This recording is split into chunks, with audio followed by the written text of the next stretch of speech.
Thank you. Firstly, to the Secretariat of the Constitutional Affairs Committee, in particular Tamas Lukaski, for his assistance in drafting this report, and thank you to Commissioner Šefčovič and Minister Wammen from the Danish Presidency for their willingness to engage early in this process. Their contribution in the AFCO committee and to me personally have been very welcome, and I look forward to working more with both in order to reach an agreement which is satisfactory to all institutions. I would also like to thank the shadow rapporteurs from the other political groups for the very cooperative atmosphere in which we have negotiated this report. This is an ambitious report and a very timely one since the entry into force of the Lisbon Treaty. Back in 1995, when I was the rapporteur for this Parliament on the Maastricht Treaty, we successfully advocated elevating Parliament's ability to hold a committee of inquiry to become a treaty based function. Since then, the powers of the committee have not changed. Committees of inquiry are a tool for Parliament to investigate allegations of maladministration in the implementation of EU law.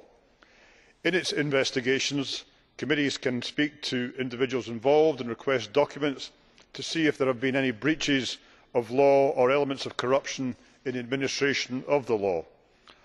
I would firstly like to outline the importance of this role for Parliament in exercising its supervisory powers before getting to the substance of the report and to the procedure. There have been 3 committees of inquiry in the history of this Parliament, one on the Community Transit Regime, one on BSE and more recently one on Equitable Life, the UK Life Assurance Company. The Equitable Life inquiry concluded that Parliament lacked the ability to get to the truth because we could not speak to the people involved, we could not ensure access to documents, and there were no consequences for false testimony. It is perhaps not surprising that the last committee struggled to uncover the truth. We have gained significant new powers in the European Parliament over the last 2 decades, but our role in democratic scrutiny now needs to be brought into the 21st century. Since the Lisbon Treaty, Parliament is on an equal footing with the Council in its role as a legislator and has significant powers in budgetary control. But in the areas of democratic scrutiny, we lack the tools to uncover the truth. In the same way that most national parliaments have the tools at their disposal to uncover fraudulent implementation of national law, it is the European Parliament's responsibility to investigate maladministration of EU law on behalf of European citizens. Fundamentally, a committee of inquiry tries to uncover the truth about the past. As that great philosopher Bob Dylan said, truth is an arrow and the gate is narrow that it passes through. It is not an easy task to inquire into the past and uncover the truth, and without the ability to access documents and individuals, Parliament cannot perform this democratic duty effectively. It is a role which Parliament takes seriously and is not used frivolously.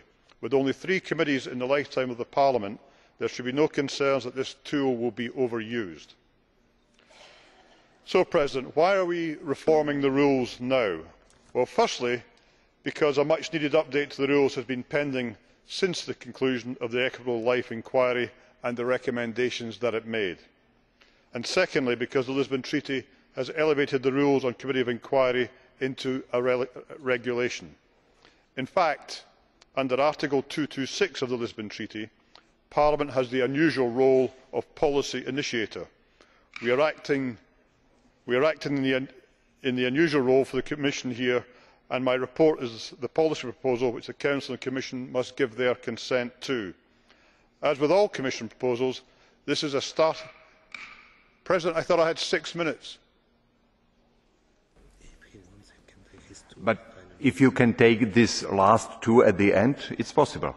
I would rather present the whole report, if I may, rather than, because I have only really now got to the substance, so I would rather present the whole report now and leave it at the end.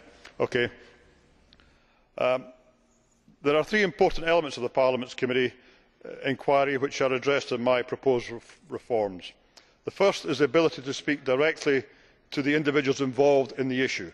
A major problem identified in the Equitable Life inquiry was the inability to request specific individuals. Instead, in many cases, the institutions in question would send a spokesman. I think it is vital that when we are looking into decisions which were taken, we are able to speak directly to those who were involved or to the experts in a particular issue. The second issue is access to documents and the ability of the committee to see documents which are directly related to the inquiry. Thirdly, the ability of the committee of inquiry to visit the member state and to see for itself the context of the investigation is vital. Now, we know from past inquiries that without any form of sanction for refusal to testify, for false testimony or for bribery, the committee lacks teeth and can lack legitimacy. What we are proposing in this report is to give the European Parliament the same basis for sanctions that exists in many member states, and my report was drawn up and based on very detailed studies of national parliament committees of inquiry. I think it is also important to note that, of course, the Parliament is not a court. In terms of any sanctions for false testimony or bribery, these would of course have to be enacted by the member states under an agreement reached in this reform. But in terms of the final conclusions of the committee of inquiry, the remit is simple. It is to uncover the truth. We do not hand down sanctions, we do not hand down sentences, we do not take any legal action. That would be for others based on our recommendations.